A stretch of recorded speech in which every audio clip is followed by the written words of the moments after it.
ক্ৰমাৎ বৃদ্ধি পাইছে অসাধু চক্ৰৰ চোৰাং বেহা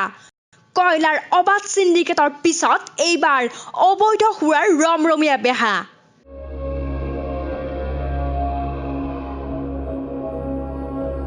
চৰকাৰৰ শূন্য সহনশীলতাৰ আবেগ ঢালি শাসনৰ বাগজুৰি হাতত লৈ সাম্প্ৰতিক ৰাজ্য চৰকাৰখনৰ দিনত এফালে কয়লাৰ অবাধ সিন্ডিকেট আনফালে একাংশ অসাধু চক্ৰৰ চোৰাং বেহা ক্ৰমাৎ বৃদ্ধি হোৱাৰ ন ঘটনা নিতৌ পোহৰলৈ আহিছে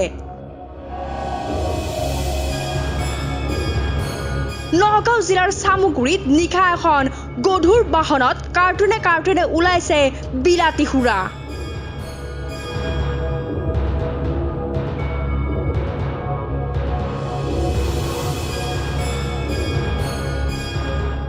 বুধবাৰে নিশা চামুগুৰিৰ আৰক্ষীৰ এটা টহলদাৰী দলে গোপন সূত্ৰৰ পাম খেদি চামুগুৰি আৰক্ষী থানাৰ সন্মুখত এক অভিযান চলাই কলিয়াবৰৰ পৰা নগাঁও অভিমুখী AS01 BC 8215 নম্বৰৰ ট্ৰাকখন জব্দ কৰে